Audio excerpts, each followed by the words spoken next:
দর্শক স্বাগত জানাচ্ছি ৭১-এর মুখোমুখি অনুষ্ঠানে। সঙ্গে আছি আমি সুশান্ত সিনহা।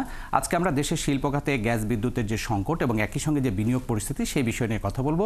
এই জন্য স্টুডিওতে আমাদের সঙ্গে উপস্থিত আছেন বিকেএমই এর সভাপতি মোহাম্মদ হাতেম, আমার বাম পাশে আছেন, এবং একই সঙ্গে আছেন অর্থনীতিবিদ তৌফিকুল ইসলাম খান। সিপিডির অর্থনীতিবিদ হিসাবে আপনি দীর্ঘদিন ধরে অনেকগুলো কাজ করছেন। সেই বিষয়গুলো নিয়ে আলোচনা করব। শুধু বাংলাদেশের বিনিয়োগ পরিস্থিতি না, অর্থনীতিটা কেমন আছে সেই আলোচনাটা করব।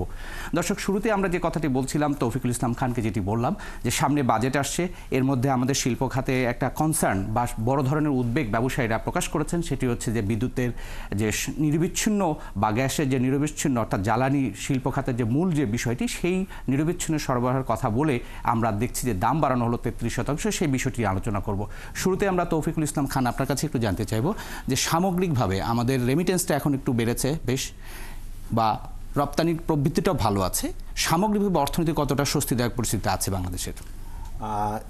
যদি আমি তুলনামূলক বিচারে দেখি, বিশেষত আমাদের জন্য এখন একটা বড় মাপকাঠিতে হলো এই অর্থ বছরের শুরুতে, যদি আমি বলি জুলাই আগস্ট মাসে আমাদের মানে গণ অভ্যুত্থানের মাধ্যমে অন্তর্বর্তীকালীন সরকার দায়িত্ব নিলেন। অর্থনীতি তার আগের প্রায় ১.৫-২ বছর ধরে কিন্তু খুবই খারাপ অবস্থার ভিতরে ছিল, এবং বিভিন্ন ধরনের আমাদের দুর্বলতাগুলো তো স্পষ্ট হয়ে বের হয়ে আসছিল। সেই জায়গা থেকে বিচার করলে অর্থনীতি এখন আগের চাইতে একটা ইতিবাচক ধারায় এসছে অনেকগুলো খাতে। আমি প্রথম যেটা আমাদের বড় বিষয় ছিল যে আমাদের রিজার্ভের খুব দ্রুত পতন হচ্ছিল, বিনিময় হার একটা অস্থিতিশীল পরিস্থিতিতে ছিল, এই জায়গাটা একটা সামাল দেওয়া গেছে। একেবারে $২৭ মিলিয়ন। হ্যাঁ, এখন ঝুঁকিমুক্ত হয়েছে আমি বলবো না, কিন্তু আমি বলবো যে এটা এক ধরনের একটা সামাল দেওয়া পরিস্থিতির ভিতরে আছে। এখন আমাদের কিছুটা এটা বাড়াতে হবে আস্তে আস্তে, এখন যে রুগ্ন অবস্থায় ছিল তার থেকে। দ্বিতীয়, যদি আপনি দেখেন ব্যাংকিং খাতে যে ধরনের লুটপাট হয়েছিল, একটা পর্যায়ে এখন ব্যাংকিং খাতকে এই জায়গাটা থামানো গেছে, এবং সেখানে নতুন করে কাজ হচ্ছে। হয়তো সবগুলো ব্যাংকের একই রকম রিকভারি হয়নি, কিন্তু বেশ কয়েকটি ব্যাংক আবার রিকভারির দিকেও গেছে। মূল্যস্ফীতি অসম্ভব জায়গায় চলে গিয়েছিল, এখনো দামগুলো অনেক বেশি আছে, কিন্তু এটা কিছুটা কমে আসছে। সুতরাং সেই বিচার যদি আমি করি, তাহলে ওই জায়গাটায় আমাদের কিছুটা কিন্তু সুসংহত জায়গায় দেখবেন। এবং বৈদেশিক মুদ্রার রিজার্ভের ক্ষেত্রে আপনি বলেছেন রপ্তানি এবং রেমিটেন্স, বিশেষত রেমিটেন্সের প্রভাব খুবই ভালো ছিল। বড় একটা কারণ হলো নিঃসন্দেহে আমাদের শ্রমজীবী মানুষরা অধিক রেমিটেন্স পাঠাচ্ছেন, কিন্তু একই সাথে আমি মনে করি যে আমাদের অর্থ পাচারেও একটা সামাল দেওয়া গেছে। সেইটার সাথে একটা কানেক্টেড থাকে রেমিটেন্সের, আমরা কিভাবে অবৈধ পথে আসে সেইটাকে। সুতরাং সেই জায়গাটাতে আমার হুন্ডিটা আমি জানি না, তো অনেকটা বন্ধ বলা যাবে না হয়তো, কিন্তু আগের থেকে হয়তো এটা কিছুটা নিয়ন্ত্রণে এসছে। ফলে সার্বিকভাবে এই জায়গাগুলো দেখলে আপনি দেখবেন যে অর্থনীতির পরিস্থিতি আগের চাইতে ভালো।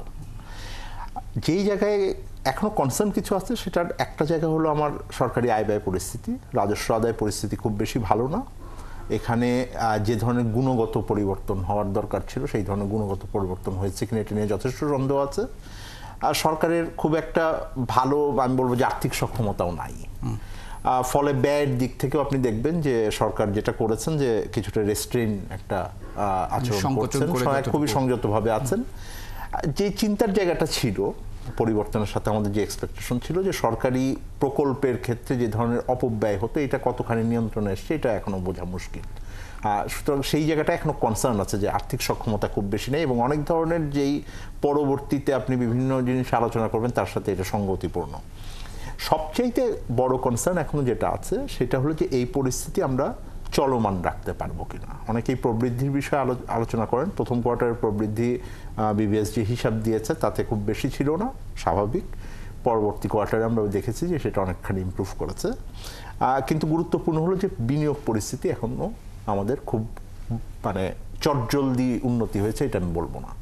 এই জায়গায় আপনাকে একটু থামাতে চাই মোহাম্মদ হাতেম। আপনি এই যে কনসার্নের কথা বলি, যে সবচেয়ে বড় কনসার্ন হচ্ছে আমাদের রপ্তানিটাকে, প্রবৃদ্ধিটা যেটুকু আছে সেটাকে সামনের বছরগুলোতে থাকবে কিনা। সেটার জন্য যেটা দরকার, আমাদের দেশীয় শিল্প খাতে গ্যাস বিদ্যুতের যে সংকট, সেটি বিচ্ছিন্নভাবে বিদ্যুৎ পাওয়া, এই বিষয়টি সম্প্রতি যে ৪৫তম পরামর্শ কমিটির যে সভা হচ্ছে, সেখানে কিন্তু মেঘনা গ্রুপ অফ ইন্ডাস্ট্রিজের চেয়ারম্যান বলেছেন মোস্তফা কামাল যে তিনি বিনিয়োগ করেছেন $৬০ কোটি, কিন্তু সেখানে গ্যাস বিদ্যুৎ সংযোগ পাওয়া যাচ্ছে না। এই সংযোগটা না পাওয়ার কারণটা কি? আসলে কি সরকারের যে সাপোর্টের অভাব, নাকি আসলে আমাদের জ্বালানিরই সমস্যাটা অনেক বড় হয়ে দাঁড়িয়েছে? দেখেন, বাংলাদেশের গার্মেন্টস সেক্টর যদি আমি বলি, আমাদের ব্যাকওয়ার্ড লিঙ্কেজ এবং আমাদের এই ইন্ডাস্ট্রির এই যে গত 20-30 বছর যাবৎ যেভাবে এটা গ্রো করেছে, এর পিছনে অন্যতম ভূমিকা কিন্তু ছিল এই সহজলভ্য গ্যাস, এবং এইটাকে কেন্দ্র করেই কিন্তু আমাদের ব্যাকওয়ার্ড লিঙ্কেজ ইন্ডাস্ট্রি কিন্তু গড়ে উঠেছে। আজকে আমাদের স্পিনিং মিলগুলি দুকে দুকে মরছে। গার্মেন্টস সেক্টরের আমাদের ফরওয়ার্ড লিঙ্কেজও যাদের আমরা কম্পোজিট ইউনিট, আমরাও কিন্তু দুকে দুকে মরছি গ্যাস সংকটের কারণে। একদিকে আমাদের গ্যাস সংকট, আবার গ্যাসের মূল্য বৃদ্ধি, দুইটাই কিন্তু আমাদেরকে ভোগাচ্ছে। মূল্য বৃদ্ধি বলতে সাম্প্রতিক সময় যে সাম্প্রতিক যেটা হয়েছে তার আগে যেটা হয়েছে, আগে যেটা 12 টাকা 11 টাকা 98 পয়সা থেকে 30 টাকা এবং 31.5 টাকা যেটা করা হয়েছে, ক্যাপটিভে 31.5 আর শিল্পে 30।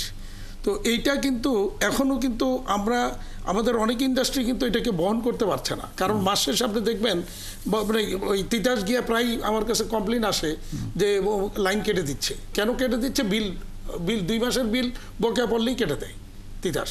তো 2 মাসের বেশি বকেয়া নাই, অর্থাৎ তিতাসও স্বীকার করে শিল্প হচ্ছে তিতাসের সবচেয়ে ভালো গ্রাহক এই মুহূর্তে। এটা ওই দিনও গত 2-3 দিন আগেও পেট্রোবাংলার এক ডাইরেক্টর এবং তিতাসের এমডি মহোদয় সহ আমরা বসছিলাম, সেখানে উনিও এই কথা আবারও বলেছেন, যে আগেও বলেছেন যে শিল্প ওনাদের সবচেয়ে ভালো গ্রাহক। অথচ অন্যান্য যে সমস্ত জায়গায় তাদের হাজার হাজার কোটি টাকা বকেয়া, সেখানে গ্যাস দেওয়ার জন্য আমাদের শিল্পের গ্যাসটাকে রেশনিং করা হচ্ছে, কমিয়ে দেওয়া হচ্ছে। মানে তাহলে ভালো গ্রাহকের আসলে পরিচয়টা কি এই? হ্যাঁ, আমি সেটাই আমাদের প্রশ্ন। ওনারা বলেন আমরা ভালো গ্রাহক, এবং আমরা এটাও বলেছি যে আপনি যাদেরকে আপনারা আমাদের গ্যাস কাট করে নিয়ে যাদেরকে দিচ্ছেন, সেখান থেকে যে পরিমাণ রিটার্ন আপনি পাচ্ছেন, এর চেয়ে অনেক গুণ বেশি রিটার্ন শিল্প থেকে পেতে পারে। আবার রপ্তানি থেকে বহু পরিমাণে রিটার্নটা কিন্তু আমরা দিতে, এটা আমি অনেকবার বলেছি যে আপনি আমাকে আমার রপ্তানি খাতে গ্যাস দেওয়ার জন্য আপনি $1 বিলিয়ন খরচ করেন, আমরা অন্তত মিনিমাম $3 বিলিয়ন আমরা রিটার্ন দিব। এটা অনেকবার বলেছি আমি। তো এটা এখনও বলছি। সেদিনও আমরা কয়েকজন জ্বালানি উপদেষ্টা, সচিব মহোদয় সহ আমরা বসছিলাম। ওনাদেরও আন্তরিকতার অভাব নেই, ওনারা চেষ্টা করছেন, কিন্তু চেষ্টার সাথে যেই সমন্বয় ঘটছে না যেই জায়গাটাতে, সেটা হচ্ছে যে অর্থের অভাব। অর্থাৎ অর্থ মন্ত্রণালয় থেকে যে রাষ্ট্রীয়ভাবে যে আমাদের রাজস্ব আয়, হ্যাঁ রাজস্ব আয় না থাকার কারণে অর্থের যোগান যথাসময় দিতে পারছে না অর্থ মন্ত্রণালয়, যার কারণে জ্বালানি মন্ত্রণালয় ওই এলএনজি যেটা আমদানি করে সেটাকে আনতে পারছেন না। তো আনতে পারছেন না, আমরা সেদিন একটা প্রস্তাব দিয়েছি যে ঠিক আছে, তাহলে এক কাজ করেন, যেমন আগামী মাসে ওনারা বলছেন যে মানে একটা জাহাজ মাল অতিরিক্ত ওনারা আনবেন। তো আমরা বলছি একটা না, 2টাই আনেন, ওই 2টার পয়সা যোগানটা আমরা দেব।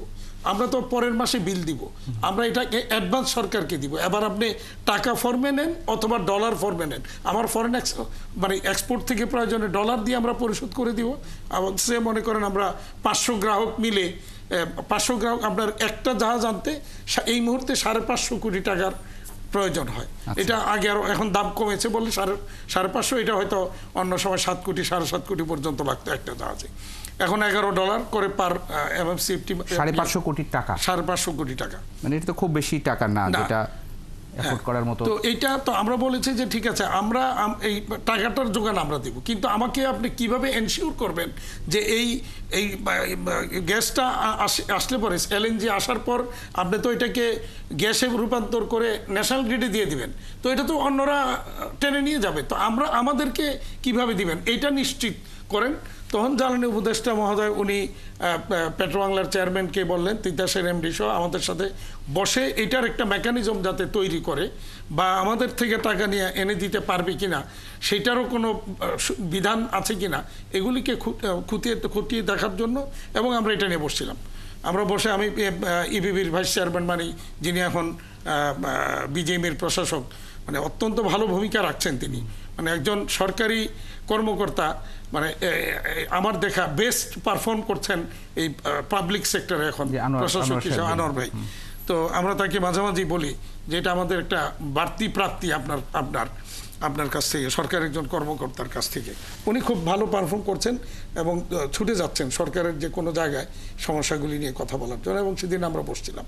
তো এখন এই আমরা পরিষ্কার বলেছি, যদি গ্যাস সংকটের সমাধান না করা যায় তাহলে যতই পরিকল্পনা করি, যতই রপ্তানি বাড়াবার উদ্যোগ আসে বা সুবিধা আসে, আমাদের কিন্তু আপনি যদি শুনে থাকেন গত 1-1.5 মাস যাবৎ কিন্তু আমি বলে আসছি, বিশেষ করে আমেরিকার 37% ট্যারিফ বসাবার পরে আমরা কিন্তু এটাকে নেগেটিভলি নেই।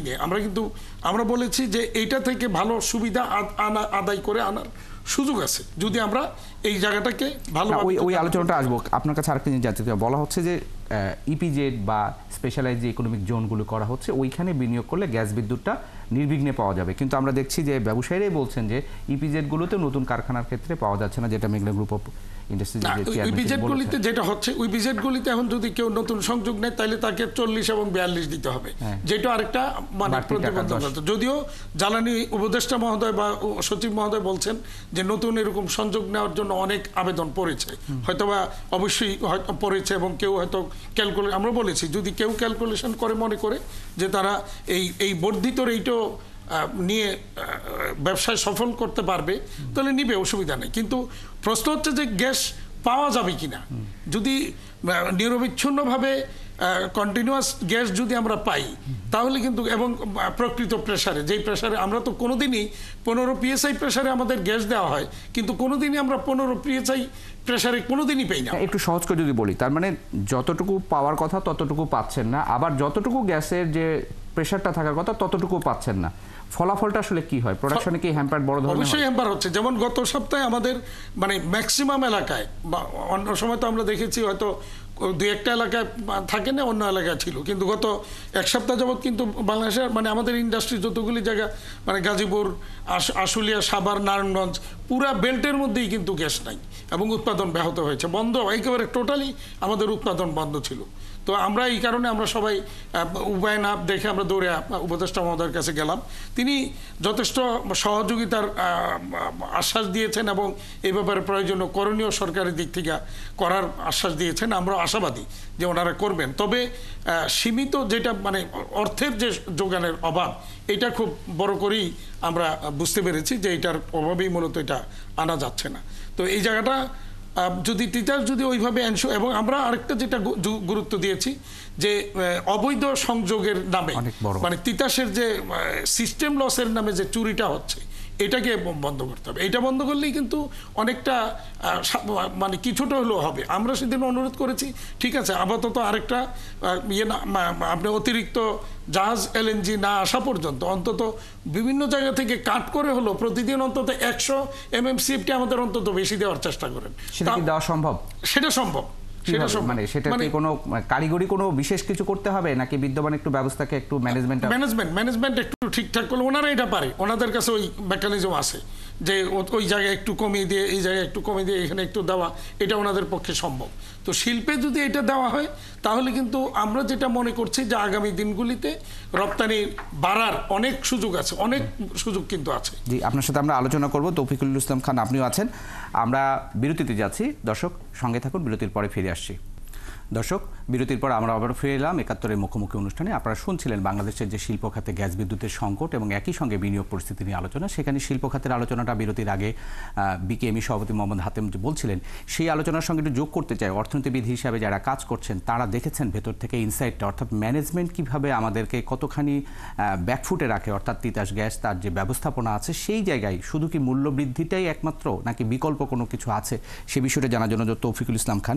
আমরা আসলে কি এই মূল্য বৃদ্ধি ঘনে ঘনে করছি, চলছে, কখনো বলা হয় নিরবিচ্ছিন্ন দেওয়া হবে, কখনো বলা আন্তর্জাতিক বাজারে দাম বাড়ছে, এটা কি একমাত্র সমাধান নাকি আসলে আমাদের অল্টারনেটিভ চিন্তাটা দিকে আমরা কখনো নজর দিয়েছি? সবসময় দুটো দিক থাকে। একটা হলো যে আপনি কিছু ওই আমরা বলি শর্ট টার্ম সলিউশন বের করেন, আপনি এখনই কিছু একটা করতে হবে, এবং সেইটা অনেকাংশেই নির্ভর করে যে সরকারের আর্থিক সক্ষমতা আছে কিনা এবং সেইখান থেকে আপনি অ্যাডিকুয়েটলি ওনারা এটাকে করতে পারবেন কিনা, কোম্পানিগুলোর আর্থিক পরিস্থিতি কি। কিছুটা মধ্যমেয়াদী যেই পরিকল্পনাটা থাকা দরকার, তার ভিতরে দুটো জিনিস খুব গুরুত্বপূর্ণ। একটা হলো যেটা হাতেম ভাই বলছিলেন বিরতির আগে, সেটা হলো যে আমাদের সিস্টেম লস অনেক আছে।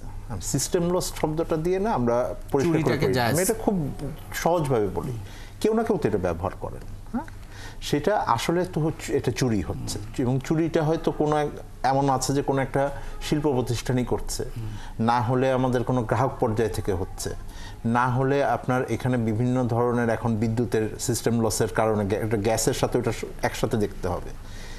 এই পরিস্থিতিতে কারা লাভবান হচ্ছেন? কোনো না কোনো ব্যবসায়ী কিন্তু এটা হয়তো লাভবান হচ্ছে, কেউ এটা গোষ্ঠী লাভবান হচ্ছেন, এবং সরকারি কিছু কর্মকর্তা এটা জানেন কিভাবে পাচ্ছেন যারা, তা ওনারা এটা ঘুষ টুস নিয়ে এটাকে চালাচ্ছেন। এইটার ব্যাপারে মনোযোগ নাই, এটার ব্যাপারে কোনো সলিউশন আপনি পাবেন না। দ্বিতীয় যেটা আছে সেটা হলো যে আমাদের আলটিমেটলি আমার দেশের ভিতর থেকে যদি আমি গ্যাস উৎপাদন করতে না পারি, তাহলে শুধুমাত্র আমদানি পর্যায়ে থেকে থাকলে এই পরিস্থিতির উন্নতি হবে না, এটা হলো স্পষ্ট। কিন্তু এখন সেইটার কোনো সহজ দ্রুত সমাধান না। এখন তো বিশ্ববাজারে দামটা বাড়তি না, বরঞ্চ পড়তির দিকে, তখন আমরা কেন দাম বাড়াচ্ছি? এখন আমি আপনাকে এই সাথে আসছি, সেটা হলো যে আপনি যখন এই পুরো আলোচনাটা করছেন, যখন শুনানি হয়েছে, আসলে তো এটার একটা আইনের ভিতরে ছিল, বিআরসি একটা শুনানি হবে এবং কমিশন এটা শুনানি করে এটার ভিতরে যৌক্তিকভাবে সকল পক্ষের কথা শুনে তাদের আসলে অনেক ট্রান্সপারেন্ট হওয়ার কথা ছিল। এবং আপনার মনে আছে কিনা আমি মানে দর্শকদেরও স্মরণ করাই দিব যে গত আওয়ামী লীগ সরকার যখন শেষের দিকে এসে কি করলেন, ওই একটা অধ্যাদেশ দিয়ে এই পুরো প্রক্রিয়াকেই বন্ধ করে দিয়ে বললেন যে শুধুমাত্র নির্বাহী আদেশে এটা করে ফেলবে, স্বচ্ছতা জবাবদিহিতার পুরো চ্যাপ্টারই ক্লোজ। হ্যাঁ, তেলের দাম তো কোনোদিনই এটার ভিতরে আসে নাই। তো সেই জায়গাতে আপনি যদি দেখেন শেষ যে শুনানিটা হলো, যেখানে আপনার সিদ্ধান্তটা হলো যে 33% নতুন যারা সংযোগ নেবেন তাদের জন্য বা অতিরিক্ত যারা নেবেন তাদের জন্য বা দেওয়া হবে। এখন প্রশ্নটা হলো এইটার যে আর্থিক হিসাবটা আমি যতটুকু জানি সেটা খুব পরিষ্কার করে সামনে আনা হয় নাই, কারণ দিন শেষে আপনাকে এই আর্থিক হিসাবটা সম্পূর্ণভাবে পরিষ্কার করে সামনে আনতে হবে। যেটা তো বিগত সরকার আমলে এই প্রশ্নটাই ছিল যে দাম বাড়ানো যে যুক্তিতে করা হচ্ছে সেটা আসলে বিপিসি বা সরকারের যে জ্বালানি ইম্পোর্টকারী যে সংস্থাগুলো যা বলছে সেটা আসলে তাদের অডিট, তাদের ফাইন্যান্সিয়াল স্টেটমেন্টগুলো কি যৌক্তিক দিচ্ছে কিনা সেই আলোচনা। এই জাজমেন্টটাই পরিষ্কার করে যখন জাজমেন্ট করা হচ্ছে, এই জায়গাটা কখনোই আপনাকে যখন জাজমেন্ট দেওয়া হচ্ছে, একটা হলো কোম্পানিগুলো বলছে না, আবার ধরেন ব্যবসায়ী প্রতিষ্ঠান থেকে বলছে, আবার ভোক্তা অধিকার থেকেও রিপ্রেজেন্টেটিভ ওখানে বলেছেন, শুনানি আপনি করছেন, খুব ভালো লাগছে। কিন্তু তিনটা পক্ষই যদি আমি প্রধান ধরি, এই তিন পক্ষের কথার ভিতরে কিন্তু অনেক বড় বড় পার্থক্য আছে। যখন আপনি জাজমেন্ট দিবেন তখন কমিশনের কিন্তু আসলে খুব পরিষ্কার করা উচিত যে ওনারা অ্যাকচুয়ালি কি পেলেন এবং কার কথা সত্যি। মানে হাতেম ভাইয়ের কথা বিশ্বাস করতে হবে এমন তো কোনো কথা নেই, কমিশনের ট্রুথ বলবেন, কিন্তু কমিশনের সেই হিসাবের ভিতরে স্বচ্ছতা নাই। এবং তারা কি দামে প্রজেকশন করছেন, যে গ্যাসের দাম সামনে কি প্রজেকশন হবে, এবং সে কারণে আমরা তো আমদানি করছি, সেইটা কত অংশ আসছে, সেই ক্যালকুলেশনগুলো পরিষ্কার করা উচিত। এখন বিশ্ব পরিস্থিতি যা আছে তাতে ধরেন জ্বালানির দাম কমলো, এখন ওনারা যদি আমি জাজমেন্টে জানতাম যে ওনাদের প্রজেকশন এটা কমছে, আবার আমার বিনিময় হারে আমার টাকাও একটু দুর্বল হয়েছে, তো কি ধরনের ক্যালকুলেশনগুলো করে উনি এই সিদ্ধান্ত উপনীত হয়েছেন এটা কিন্তু কোনো পরিষ্কার ধারণা নাই। একটা বিষয় কোম্পানিগুলোর একটা বিষয় বলেছে যে কোম্পানিগুলো তো 150% দাম বাড়ানোর কথা বলা হচ্ছে, আমরা তো কমিয়ে 33% করেছি। কোম্পানিগুলো যদি 250% দাম বাড়ানোর কথা বলতেন তাহলে কি ওনারা 50% বাড়াতেন? এটা কে বলছে কি তা তো বড় কথা না, উনি যেহেতু কমিশনে আছেন ওনার দায়িত্ব হলো সকল বিষয়গুলোকে পরিষ্কার করে সামনে আনা, এবং যেই তথ্য উপাত্ত আছে এই কোম্পানিগুলোর মালিককে, কোম্পানিগুলোর মালিক তো আমি, আপনি, হাতেম ভাই, আমরা সবাই জনগণ তো, তাই না? সরকারের মালিকানা অর্থ জনগণ, সুতরাং আমাদের তো জানার অধিকার আছে যে কোন জায়গায় আপনার এখানে কারণ কি হয়েছে। এবং তারপরে যে আলোচনাটা আসে সেটা হলো যে আপনি একটা পথ পরিক্রমা দিবেন কিনা, যে আগামী 6 মাসের ভিতরে আমি যে আমার এখন সিস্টেম লস আমার আছে, একটা সিস্টেম লসের ক্যালকুলেশন থাকে, সেই সিস্টেম লসের যে ক্যালকুলেশন আছে এইটাকে আমি কমিয়ে নিয়ে আসবো, তখন আমি এটাকে কমিয়ে আনতে পারবো। তো তখন যদি আপনি বিনিয়োগকারীকে বলেন যে এখন 6 মাসের জন্য আমি বাড়াচ্ছি, এইটা সামনের দিনে কমিয়ে আসবো, বা এখন যে 33% নতুন করে বাড়াচ্ছি এইটা আগামী 2 বছর থাকবে না কারণ আমার প্রজেকশনগুলো এইটা, তখন কিন্তু যুক্তিগুলো একই রকম থাকবে না। সুতরাং আমার প্রস্তাব হলো যে যখন আপনি এই যুক্তিগুলো দেন তখন আপনাকে খুব পরিষ্কারভাবে এই বিষয়গুলোকে সামনে নিয়ে এসে আলোচনার ভিতরে আনতে হবে। বড় বিষয় হলো দিন শেষে সেটা হলো যে IMF এর একটা চাপ আছে, আপনি ভর্তুকি কমানোর জন্য আমাদের যে ঋণের শর্ত আছে এটার সাথে অর্থনীতির আরও 5টা জিনিস জড়িত, সুতরাং সেইখানে একটা চাপ আছে যে আপনি ভর্তুকি কমাবেন। আমাদের এখন জ্বালানি তেলে ভর্তুকি নাই, আমাদের কৃষিতে এখন ভর্তুকি খুবই নগণ্য আছে, আমাদের মেজর ভর্তুকি আছে হলো এখন বিদ্যুৎ ও জ্বালানি খাত। সুতরাং বিদ্যুৎ ও জ্বালানি খাতের ভর্তুকি ব্যবস্থাপনা সম্পর্কে একটা সিদ্ধান্ত নিতে হবে। সেই সিদ্ধান্তের দুটো বিষয় খুবই গুরুত্বপূর্ণ। একটা হলো যে আমার বিদ্যুতের দামের ক্ষেত্রে আমি তেল দিয়ে যদি উৎপাদন করি আমার খরচ বেশি পড়বে, আমি গ্যাস দিয়ে করতে পারলে কম পড়বে। কিন্তু বড় প্রশ্ন যেটা এখনো থাকে সেটা হলো এই ভর্তুকির সাথে একটা বড় বিষয় হলো যে আমরা যে ক্যাপাসিটি চার্জ দিচ্ছি সেই ব্যাপারে আমি জাস্ট দুটো বাক্য বলে শেষ করি। সেটা হলো এইটা নিয়ে অনেক আলোচনা হয়েছে যে এই চুক্তিগুলো কেমন করে করা হলো, এই চুক্তিতে স্বচ্ছতা জবাবদিহিতা নাই, যে কোম্পানি বারবার রিনিউ করা হয়েছে তাকে আমি ক্যাপাসিটি চার্জ দিচ্ছি কিনা। তো সেই আলোচনাগুলো ব্যতি রেখে এবং সেইটার ব্যাপারে পরিকল্পনা কিছু না জেনে আসলে এই ধরনের সিদ্ধান্ত যদি সামনে আনেন তখন সকলের মধ্যে একটা অস্বস্তি থাকবে। এবং দিন শেষে আমি বলছি যে অর্থনীতির সূচক যেগুলো ইতিবাচক আমি বললাম থাকবে কিনা এটা নির্ভর করবে কিন্তু বিনিয়োগের উপরে না। সেই আলোচনাটা করতে চাই যে মোহাম্মদ হাতেম, এই যে বিনিয়োগ তো আমরা আকৃষ্ট করার জন্য বিনিয়োগ সম্মেলন করলাম, বিদেশি বিনিয়োগ, দেশীয় বিনিয়োগকারী যদি স্বস্তিতে না থাকে বিদেশি বিনিয়োগকারী কি স্বস্তিতে এদেশে বিনিয়োগ করবে? এই কথাটা কিন্তু আমি বেশ কিছুদিন বলছি যে আমরা কি ভালো আছি কিনা। বিদেশি বিনিয়োগ কখন আসবে তারা কিন্তু খোঁজ নেবে দেশীয় বিনিয়োগকারীরা কেমন আছে এবং কোথায় কি সমস্যা আছে এগুলি কিন্তু তারা খোঁজ নেবে এবং যেমন আমাদের সাথে কথা বলে এবং তাদের দেশের কিছু বিনিয়োগকারী কিন্তু বাংলাদেশে আছে তাদের সাথেও কিন্তু কথা বলে। আমরা জ্বালানি উপদেষ্টা মহোদয়কে এবং তিতাসকে একটা জিনিস বোঝাবার চেষ্টা করেছি যে আপনি আমার কাছ থেকে আমরা যে ক্যাপটিভে যে বিদ্যুৎ উৎপাদন করি আমরা গ্যাসের বিলটা দিই 31.5 টাকা বর্তমানে, আর আপনি আমাদের এই বিদ্যুৎটাকে কমিয়ে দিয়ে আপনি বিদ্যুৎ উৎপাদনে দিচ্ছেন, সেখানে ভর্তুকি দিয়ে ওখানে আপনি ভর্তুকি দিচ্ছেন, তাহলে ওরা যে বিদ্যুৎটা উৎপাদন করছে সেই বিদ্যুৎ থেকে তখন আমাকে নিতে হচ্ছে। তো আপনার তো ওটার দরকার নেই, আপনি আমাকে যদি দেন আমি বিদ্যুৎ উৎপাদন যদি করতে পারি তাহলে আর আমি ওই বিদ্যুৎটা নিব না, তাহলে ওখানে কিন্তু ওই লোডশেডিং এর টাকাটা লাগছে, হ্যাঁ ভর্তুকির টাকাটা লাগছে না এবং লোডশেডিংও কমে আসবে। আমাদের যে ক্যাপটিভে বিদ্যুৎ উৎপাদন খাতে যতটুকু দরকার এটা আমাদেরকে পুরোটা দেন, তাহলে আপনার বিদ্যুৎ উৎপাদনে ওখানে এটা চাহিদাটা কমে আসবে। তারপরে আমরা বলেছি যে আমাদের এই গ্যাসটা ওনারা যেটা বলতে চাচ্ছেন যে ব্লেন্ডিং যে এলএনজিটা আমদানি হয় এটা তো দেশীয় উৎপাদনের সাথে ব্লেন্ডিং হয়, ব্লেন্ডিং হলে ওখানে একটা ভর্তুকি আসে, ওনাদের বক্তব্য হলো যে একটা ভর্তুকি দেয় অর্থ মন্ত্রণালয়, এখানে একটা ভর্তুকি আসে। তাহলে আপনারা যে অতিরিক্ত 2টা জাহাজ আনবেন সেটা তো হাই রেটে গ্যাসটা আসবে, সেটা এসে ব্লেন্ডিং করলে পরে সেখানে একটা ভর্তুকি, কিন্তু আমাদের যেই রেটে দেওয়া হয় সেখানে কিন্তু কোনো ভর্তুকি লাগে না। যেমন ওনারাই বলছিলেন যে 22 টাকা কত 22 টাকা বা 22.5 টাকার মতো হয়, যেটা আমরা এরাই কিন্তু হিসাব করে ওই যখন 30 টাকা করে তখন কিন্তু আমরা 22 টাকার মতো একটা হিসাব দিয়েছিলাম যে এরকম পড়ে, এবং ওনারা ওই দিন বলেছেন যে 22.5 টাকার মতো ওনাদের ইয়েটা পড়ে।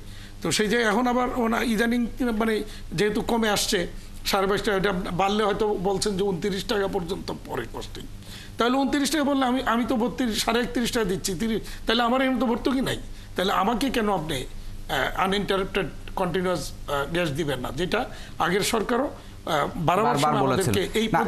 এর বাইরে এই জ্বালানি সংকটটা প্রধানত আমাদের শিল্পকে, এর বাইরে কোন বিষয়টা আপনাদেরকে অস্বস্তিতে বেশি? আমাদের অস্বস্তি যেটা আমরা বিদেশি বিনিয়োগের একটা সফল একটা সম্মেলন কিন্তু হয়ে গেল, পার্টিসিপেশনের দিক থেকে বলেন এবং আয়োজনের দিক থেকে অত্যন্ত সফল একটা বিনিয়োগ সম্মেলন হয়েছে, এবং এটার জন্য অবশ্যই সরকার বা প্রধান উপদেষ্টার দপ্তর থেকে শুরু করে বিডা চেয়ারম্যান আশিক সাহেব ওনারা অবশ্যই কৃতিত্ব বা ধন্যবাদ পাওয়ার যোগ্য, এবং এটা খুব ভালো একটা উদ্যোগ ওনারা নিয়েছেন নিঃসন্দেহে, এবং বিদেশে অনেকেই কিন্তু আকৃষ্ট হয়েছে বা আসতে চাচ্ছে।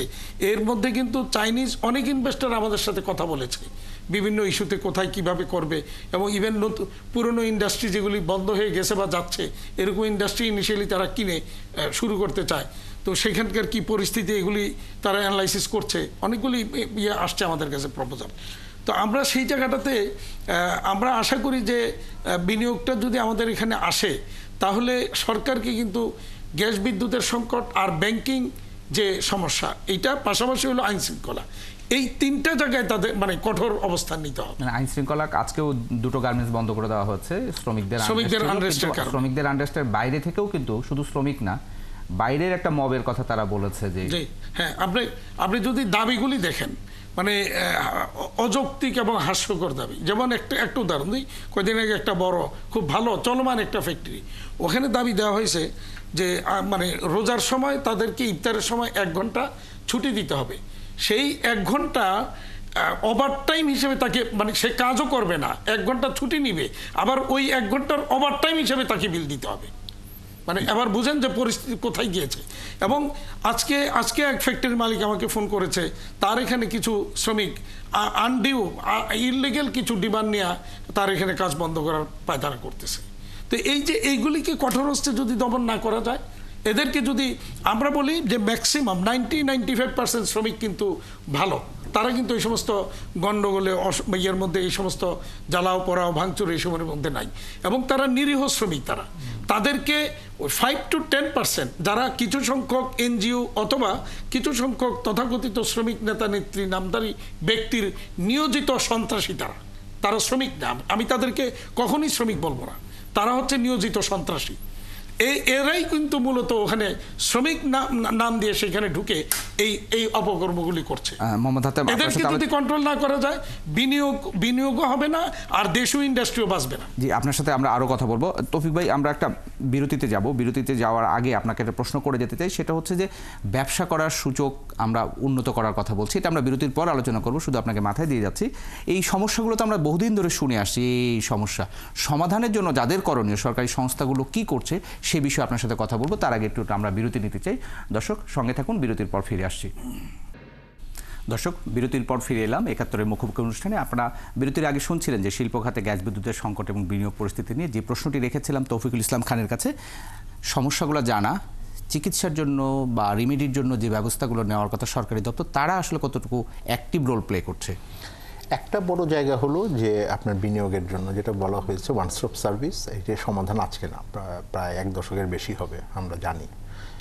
এইটার ব্যাপারে এখন বিডার যিনি চেয়ারম্যান আছেন, উনি বিনিয়োগ সম্মেলনে বলেছেন যে উনি খুব দ্রুত এই ব্যাপারে পদক্ষেপ নেবেন। এখন সেটা কত দ্রুত আনা যায় সেটা একটা বড় বিষয়।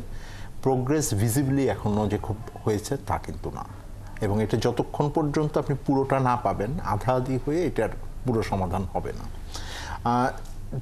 ইন ডিটেলে যদি আপনি দেখেন তাহলে আপনার প্রত্যেকটা জায়গাতেই আপনার এই ধরনের কিছু কিছু সমস্যা আছে। বড় ইস্যু আছে হলো প্রেডিক্টেবিলিটি। এখন ধরেন বিশ্ব পরিস্থিতি খুব আনপ্রেডিক্টেবল আছে, হ্যাঁ, একদিকে ট্যারিফ ওয়ার হচ্ছে, ভূ রাজনৈতিক বিভিন্ন চাপের ভিতরে হচ্ছে, বিনিয়োগকারীরা এখন কিন্তু নতুন উপায় খুঁজছেন এটাকে ট্যাকেল করার। এখন সেই ডেস্টিনেশন বাংলাদেশ হবে কি না, সেই কথাই বারবার হাতেম ভাইয়ের কথাও ফেরত আসছে, আমার কথাও ফেরত আসছে, এইটার উপরে অনেকাংশে নির্ভর করছে। এবং সেই ক্ষেত্রে আপনার বিনিয়োগের জন্য যে প্রেডিক্টেবল যে একটা সিচুয়েশন, সেই প্রেডিক্টেবল সিচুয়েশনের জন্য আপনাকে খুবই ট্রান্সপারেন্ট হইতে হবে। শুধু কেউই আসলে এটা একটা মানুষের কথায় বিশ্বাস করে যে সব কিছু ঠিক হয়ে যাচ্ছে এটা করবে না। যিনি বিনিয়োগ করবেন তারা অবশ্যই ক্যালকুলেশনের ভিতরে আসবে। তার সাথে আমার দেশের ভিতরে যুক্ত হয়েছে হলো রাজনৈতিক এখনও একটা অনিশ্চয়তার ভিতরে। রাজনৈতিক দলগুলো এক ধরনের ঐক্যমত্যের ভিতরে আসলে, নির্বাচনের পথ পরিক্রমা থাকলে, এই যে যতগুলো পলিসির কথা বলা হচ্ছে, এই পলিসিগুলোর বিষয়ে যদি এক ধরনের প্রেডিক্টেবিলিটি আসে, তখন কিন্তু দেশের ভিতরের বিনিয়োগকারী হন আর দেশের বাইরের বিনিয়োগকারী হন, এটাকে আলাদা আলাদা করে দেখার কোনো কারণ নাই, একসাথে তখন সিদ্ধান্তটা কিন্তু নিতে পারবেন। সুতরাং সেই জায়গাগুলো খুবই গুরুত্বপূর্ণ। এবং সবচেয়ে গুরুত্বপূর্ণ হলো যে একই রকমভাবে যে অর্থনৈতিক সংস্কারের ক্ষেত্রে এটা IMF-এর চাপে হোক, সরকারের ভেতরে হোক, সেই জায়গায় ভিজিবল জায়গাগুলো হচ্ছে কিনা। এবং কঠিন, আমি তো বলছি যে কিছু আছে আপনার খুব শর্ট টার্ম সলিউশন, সেটা দাম বাড়ানো থেকে শুরু করে অন্যান্য বিষয় আছে, কিন্তু মিডিয়াম টার্ম সলিউশনগুলো, যে আমার সরকারি অর্থের 5 টাকা জিনিস আমি 10 টাকায় কিনবো না, তাহলে কিন্তু আমার এই ইন্ডাস্ট্রিগুলোকে সাপোর্ট দেওয়া অনেক সহজ। আমার যদি ক্যাপাসিটি চার্জের থেকে আমি কিভাবে বের হয়ে আসবো, কুইক রেন্টালের ভিতরে আর থাকবো না, তখন কিন্তু দেখবেন যে এই ক্যালকুলেশনগুলো আস্তে আস্তে কমে আসছে। একই রকমভাবে আমার রাজস্ব আদায় পরিস্থিতি যদি ভালো না হয়, এবং সেই ব্যাপারেও আপনার যে বিনিয়োগকারী আছেন ওনাদেরকে বলতে হবে যে প্রেডিক্টেবিলিটি দিতে হবে, যে আমি সামনের দিনে কিন্তু 1-2 বছরের ভিতরে আপনার যে ট্যাক্সের এখন কম দেন এটাকে আস্তে আস্তে বাড়াইতে হবে। এবং তখন আপনি আবার ওনাদেরকে গ্যারান্টি দিতে হবে যে ঠিক আছে আমি দিব, কিন্তু আপনি ট্যাক্স এখন যেটা কম দেন, হাতেম ভাইকে বলবো আমি যে আপনি প্রফিট করেন, প্রফিট করে যে ট্যাক্সটা দিবেন সেই ট্যাক্সটাকে আমরা কিন্তু আবার অ্যাডজাস্ট করে নিয়ে আসতে হবে, তাহলে আপনাকে সাপোর্ট আমি দিতে পারবো। আমার ধারণা যে যদি বিনিয়োগকারীরা অধিক লাভ করেন তখন Tax দিতে অধিক ট্যাক্স সমস্যা নেই। দিতেও কিন্তু সমস্যা আপনি একটা নাই। জিনিস বলছিলেন যে IMF এর চাপ আছে, আর একটা বিষয় হচ্ছে যে জিও পলিটিক্স, মানে ভূ রাজনীতিতে আমরা আবার নতুন করে একটা ভূ রাজনীতির মধ্যে আছি, সেটা হচ্ছে যে ভারত পাকিস্তানের কাশ্মীর ইস্যুকে কেন্দ্র করে। সেইটাকে আমাদের ছোট্ট করে যদি বলেন যে আমাদের অর্থনীতি বা আমাদের রাজনীতিতে বড় ধরনের কোনো ফোরকাস্টিং কোনো প্রবলেমের মধ্যে আমরা আছি কিনা বা পড়তে পারি কিনা এমন শঙ্কা। দেখেন এখন যে ভূ রাজনৈতিক পরিস্থিতি বলতে তো আপনি একটা সম্ভাব্য যুদ্ধের কথা বলছেন, একটা হলো সেইটা যে এক্সট্রিম, যদি একটা ভারত হলো যে পাকিস্তান ভিতরে করে। একটা টেনশনের ভিতরেও আছে, যে সম্ভাব্য একটা যুদ্ধ পরিস্থিতি হতে পারে আর একটা টেনশনের ভিতরে থাকবে। এখানে সম্ভাবনাও আছে আমার, এখানে চ্যালেঞ্জও আছে। সো সেই সম্ভাবনাগুলোকে কাজে যদি লাগাতে হয়, এখন ধরেন আপনি ট্যারিফ ওয়ারের কথা বলি, আর যদি ভারত পাকিস্তান যুদ্ধের ভিতরে যায়, তাহলে বিনিয়োগকারীরা, একটা বাইরের দেশের বিনিয়োগকারী ওখানে না গিয়ে আমার এখানেও আসতে পারেন, সেই সম্ভাবনা আছে।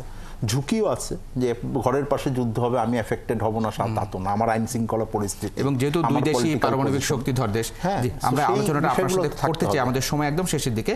বিকেএমই সভাপতি মোহাম্মদ হাতেম, আপনার কাছে আপনি শুরুতেও বলেছিলেন যে মার্কিন শুল্ক যে আরোপ করা হয়েছিল সেটা স্থগিত আছে 90 দিন, এরপরে কি হবে জানি না, সম্ভাবনা কি এখানেও আছে কিছু যেটা আমরা নতুন করে পেতে পারি?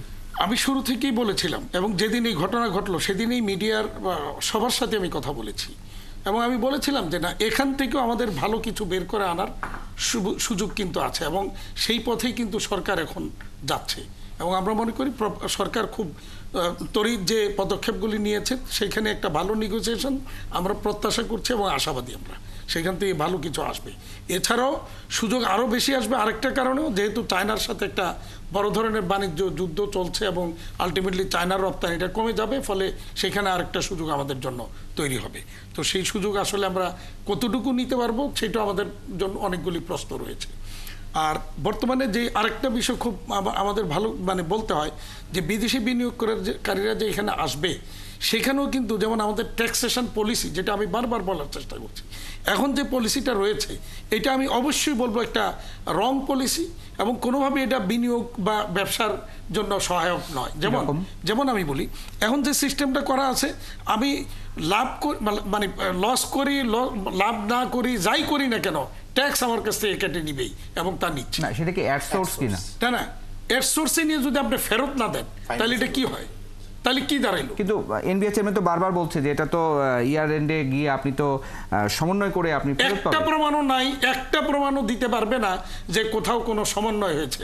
এবং এমনভাবে সিস্টেমটা করা আছে, আমাদেরকে লস হইলো, ওই প্রফিট হয়েছে, এই ধরনের ব্যালেন্স শিট বানায় আমাদেরকে, ফেক ব্যালেন্স শিট আমি বলবো এটাকে, আমাদেরকে ব্যালেন্স শিট বানাইতে হয় প্রফিট হয়েছে ধরে, যদি আমি লসও করি। ইভেন সে মনে করেন আমার কাছ থেকে 1 কোটি টাকা নিছে, 1 কোটি টাকা কর্পোরেট ট্যাক্স রেট হারে 12% কর্পোরেট ট্যাক্স রেট হারে প্রায় 8-8.5 কোটি টাকার মতো আমার প্রফিট দেখাইতে হয়। আমাকে এখন ওই 8.5 কোটি টাকা প্রফিট ধরে আমাকে ব্যালেন্স শিট তৈরি করতে হয়। এবার আমি লস করছি না লাভ করছি, ওইটা ডাজ নট ম্যাটার।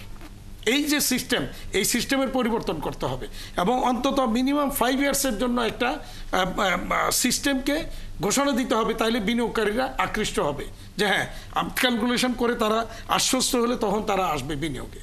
আদারওয়াইজ বিনিয়োগকারীরাও কিন্তু এগুলি হিসাবে নিবে না। ধন্যবাদ। দর্শক, আপনারা শুনছিলেন বাংলাদেশের শিল্প খাতে না, একেবারেই ক্লিয়ার হয়েছে যে বিষয়টি, সেটি হচ্ছে যে বিনিয়োগকারীরা যেটা চান সেটি হচ্ছে তারা যেন পরিষ্কার স্বচ্ছ একটা ধারণা পেতে চান রাজনীতিবিদ যারা ক্ষমতায় থাকবেন কিংবা অরাজনৈতিক যে সরকার বর্তমান ক্ষমতা আছে তাদের কাছ থেকে, সেটি সব ক্ষেত্রেই বিদ্যুৎ বা গ্যাসের মূল্য বৃদ্ধির ক্ষেত্রেও কেন বাড়ানো হচ্ছে সে বিষয়টি নিয়ে। আজকে আমাদের দুই আলোচককেই ধন্যবাদ জানাই আমাদেরকে সময় দেওয়ার জন্য, তৌফিকুল ইসলাম খান এবং মোহাম্মদ হাতেম। দর্শক, আপনারা সঙ্গে থাকার জন্য আমরা আগামী দিনে ৭১ মুখোমুখি অনুষ্ঠানে স্বাগত জানাই আপনাদেরকে। ধন্যবাদ।